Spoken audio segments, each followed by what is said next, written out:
I'm Ed Amoroso from Tag Cyber, and I'm here with my friend Paulo Shakarian, who is the co-founder and CEO of CYR3CON. How are you doing? Doing well, Ed. Thanks for having me. Welcome to New York. Yeah. It's wonderful to have you here. Oh, good. Hey, let's start. Why don't you tell us a little bit about the CYR3CON platform and what it does and kind of the benefits that you offer your customers? Yeah, so the CYR3CON platform, we initially developed it under funding from the U.S. intelligence community.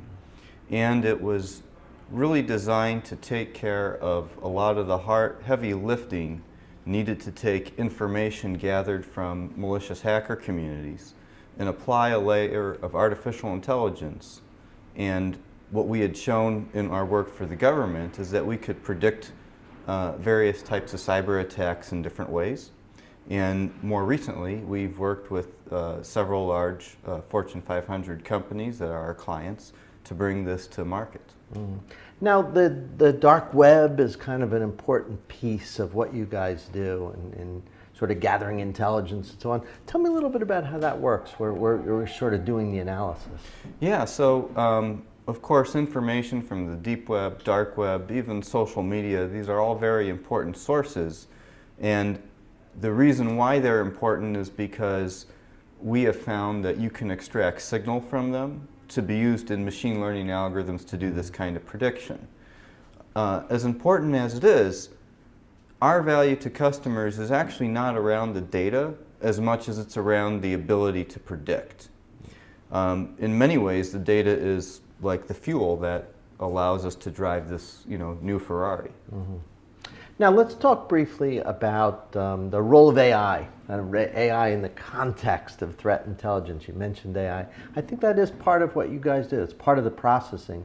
What's sort of your philosophy in that sense?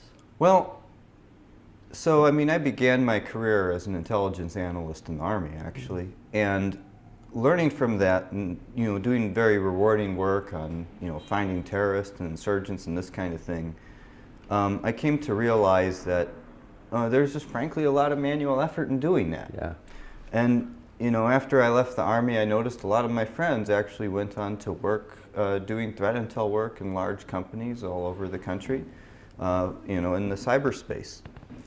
And what I noticed in talking to them is that threat intelligence has become very focused on mainly incident response, responding to events, which in some ways is a little bit backwards because they're spending their time as intel analysts more figuring out what happened as opposed to trying to predict what's coming next. On top of that, there's a lot of different security functions such as vulnerability management, vendor risk management, aspects of security operations that they're a little bit underserved with intelligence information, even at the largest companies. And so, what our philosophy is that, well, at some point, you have to address the lack of analysts because there's a lot of work to do. There's a very limited talent pool. And quite frankly, they're starting to get expensive. Mm-hmm. And what we have found is that using artificial intelligence is a way to address this. And we have had our roots in working on these type of problems over the last decade because a lot of the study about applying artificial intelligence to better understand and predict the actions of threat actors sort of began under some Department of Defense funding about 10 years back. Right. And it's a special brand of AI. It's a brand of AI that accounts for an adaptive adversary. And really that's what you need in order to start replicating the intuitions of an analyst and applying it in very specific security functions across the board. Mm-hmm. Now, specifically, the algorithms, are they machine learning based? And kind of how does that work? Are you training some engine somewhere to recognize patterns? Is that how the technology works? So it's a layered approach. There was a study a couple years back by Sandia National Labs that found that 40 to 70% of any machine learning or AI project is spent on cleaning, normalizing, and gathering data. Wow. And so what we did in our base platform is we worked really hard to take care of all that stuff up front, so then it's easy to build various machine learning applications to support different cybersecurity functions. So for example, our solution for vulnerability prioritization, we have associated the information from our data sources with which vulnerabilities are going to be exploited using some advanced models of the adversary. Likewise, our solution for vendor risk management is focused on finding abnormalities in the hacker discussions about that third party, so it could be pointed out to the person in charge of managing third-party vendors. And so depending on the application is how, how we have created those products. But underneath really is what required to be able to not just collect data, but make sure it's normalized, make sure it's cleaned, make sure that different indicators are extracted ahead of time. And we even go so far as to map out the relationships amongst the malicious actors who are holding these conversations. That's interesting. You know, you mentioned adaptive threat. So I think that's probably a key driver in your work and also in the platform. What is an adaptive threat and why is that important in the context of threat intelligence? So an adaptive threat is really what makes cybersecurity necessary. Because if you think about it, if you know what the threat's going to do, if his behavior is that regular, we can address cyber threats using an appliance, and that's called IT. Yeah. So it's the difference between reliability and security in a sense, right? Oh, I think you're exactly right. Because, a failure due to environmental concerns, down to the power lines and all this, these can be predicted based on the calendar, based on environmental factors. A probabilistic thing. Yeah. Whereas if you have a bad guy who's actively trying to pursue a goal, that's a whole different ball of wax. Yeah. So as you guys are chasing these adaptive threats, I guess the security has to be dynamic, right? Is that the whole idea? Instead of like just putting this defense in place, there it's done, it's good, we're done forever.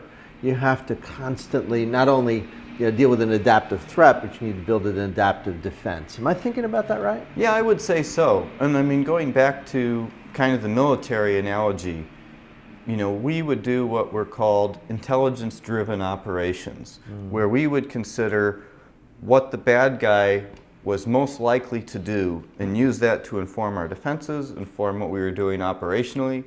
And that's really where cybersecurity needs to move.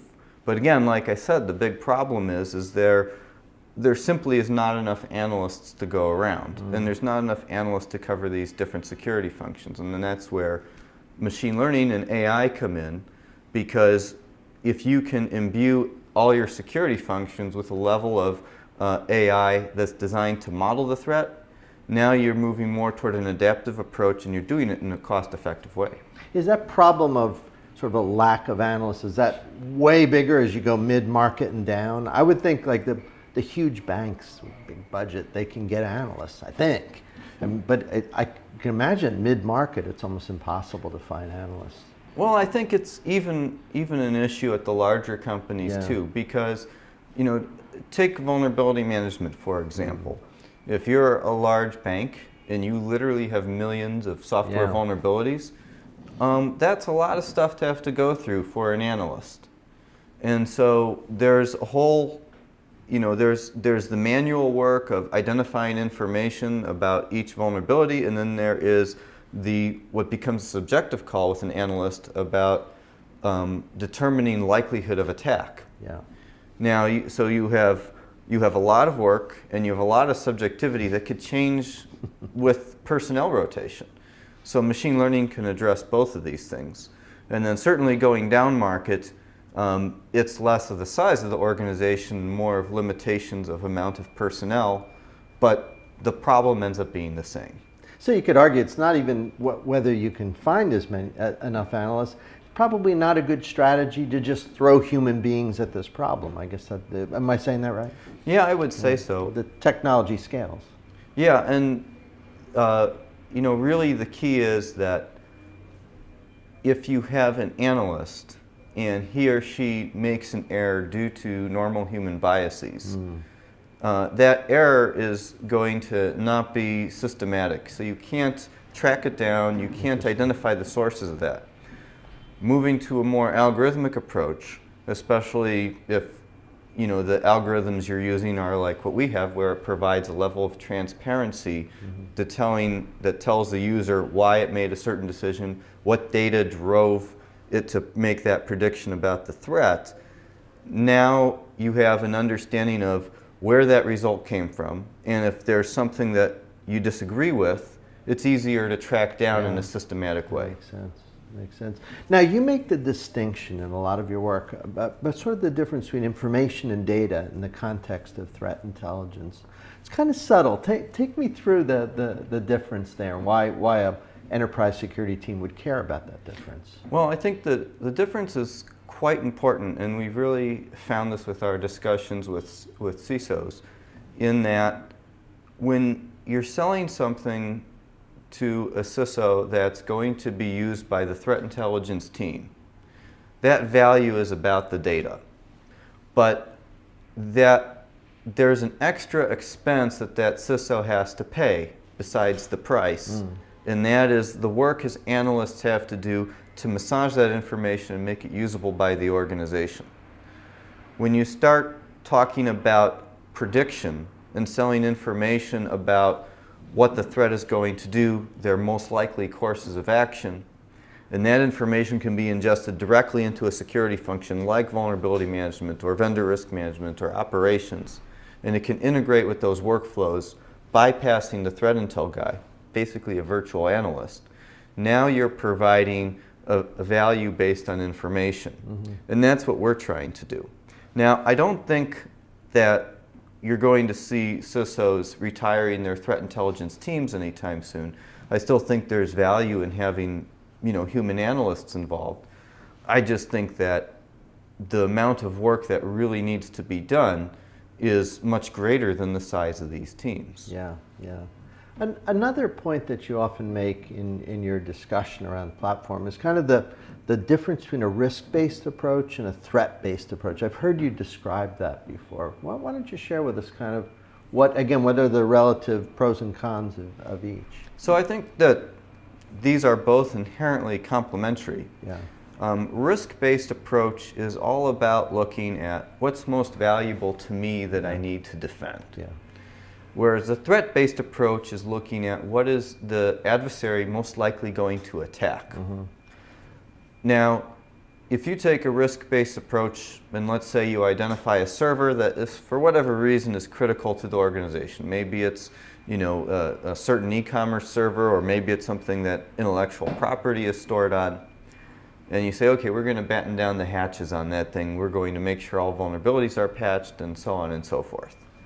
And you do it at the expense of maybe patching some, outlying endpoint. But if the user of that endpoint is hitting that server, and that user of that endpoint gets totally compromised, now you have not done a good job protecting that server, because the adversary has identified an avenue of approach through that endpoint that was unprotected. With a threat-based approach, focusing on what the threat is most likely to do, you are more conscious of protecting some of these things that might seem as low-hanging fruit. But these are blocking based on the capability of the adversary. I see. And so our belief is that threat-based approach should have primacy, but I think both can work together to provide a holistic approach to security. And this threat-based approach allows you, in a sense, to combine local vulnerability information with the intelligence around threat to basically prioritize or make the prioritization a little better. Am I saying that like you'd be able to be more predictive about which vulnerabilities are likely to be exploited? Is that the idea? Yeah, that's essentially the idea. So when our customers use our platform for vulnerability prioritization, they're taking the result of the vulnerability scan. And we've noticed with most customers, there's this portion of the workflow where they have the result of the vulnerability scan from Nessus or Qualys or whatever, and it's going to a local database or some kind of spreadsheet sort of thing. And the prioritization occurs at that point, and then the results get sent off to IT to patch according to the priority list. Well, at that point is normally where most customers seem to ingest the information from our platform. So it takes the vulnerabilities from the scan, prioritizes them based on the probability hackers will use them, and also tags on information about what the hackers are saying about each vulnerability. So it's a 1-2 punch. We have this very accurate probability that we have shown in about 3 peer-reviewed studies that's 20 times better accuracy than anything else out there, coupled with data about what hackers are really saying about this. And we've even had customers go so far as to actually show this in slides to their board, because they're demonstrating, one, that they've taken a quantified approach to threat, which, all things being equal, that is a very attractive way of doing business for the higher level executives. But at the same time, they've humanized the threat, which was, when I heard that one of our customers did that, it was kind of a neat thing once I thought about it, because now they've taken what many higher level executives and board members may perceive as a random event, like what we were talking about earlier, and they show that, this is the result of human action. This is the result of bad guys, and this is what they're intending to do. And because we took a quantified approach, we're blocking them. And that's really where I think the value comes in. That's great. How are you enjoying running a startup? I know you've had a varied background in government and academic, obviously, in Arizona State. How's it been so far running a startup? It's a very exciting thing to have the opportunity to do. And you work with your wife in the business. Yes. My wife is the CTO, and so she owns all of the engineers and does a really good job of making sure that the product stays up and running, and the enhancements get done in a timely manner, that we respond to customer inquiries about little tweaks here and there. I like it because it brings together a lot of things that I've done in different jobs over the years. All the lessons about leadership I've learned from the military, the insights I've gained about intelligence, and of course the technical aspects of machine learning and cybersecurity. And for her as well, she's also led teams in the past, and she's had a lot of experience in data collection and working on modeling different kinds of threat actors over the years. And so that's really, it's been a big passion project for both of us. That's wonderful. When a customer does a POC with you, what are kind of the objectives of a POC, and what do you think they should be expecting if they call you up and they say, hey, let's try it? What do you think are the kind of the outcomes that you would consider to be very attractive? Well, I think the nice thing about the POC is that we can provide value to a customer during the POC, because essentially most customers that we deal with, they're taking the results of their most recent vulnerability scan, aligning it against our data, and we help them through that with things like some customized Python scripts to fully integrate with their workflow, so they get integration during the POC, and they get actionable results in the POC, because they understand which vulnerabilities are likely to be targeted, as well as, like I was saying before, why. Which hackers are discussing that. So the format of the results, for some customers, they want a report, and we can produce that. Some customers want either a CSV or JSON that can be directly imported into a custom database, or their SIM, or their vulnerability management platform, and we've done that repeatedly in the past. But again, it's all about getting this result to the customer, so they can understand which of the vulnerabilities are targeted, and helping them integrate in the POC. So Paulo, in the context of a POC with a client, how long does it take before they see some real value out of the engagement? Well, it's a very fast time to value, and it's a very light lift for the CISO, because we have already designed import filters around all the common vulnerability scanners. The results, if the CISO wants to take the step and do integration during the POC, Normally this takes about a week or two in guiding his people, but we don't even have to go that far. We can even just take the results of the vuln scan on our end and produce what the output would look like, either in a formatted report or in a spreadsheet or something like this. And that can be done in a day or two, barring paperwork and this kind of thing. So it's a very rapid time to value. It requires a very low amount of work on the end of the CISO. And and the feedback we've been getting from these has been very positive, because it's, I think, a very straightforward thing of what we're promising. And for us, we have the right platform to deliver on that. I hope you do a lot of engagements with clients. I think what you're doing is wonderful. Thanks for that. I hope you come back and visit as you continue to grow. I suspect you guys are going to be a very successful organization. And please send my regards to your team and to your wife. Thanks for coming. Thank you very much. It was wonderful having you here. Thank you. Great. And we will see you next time.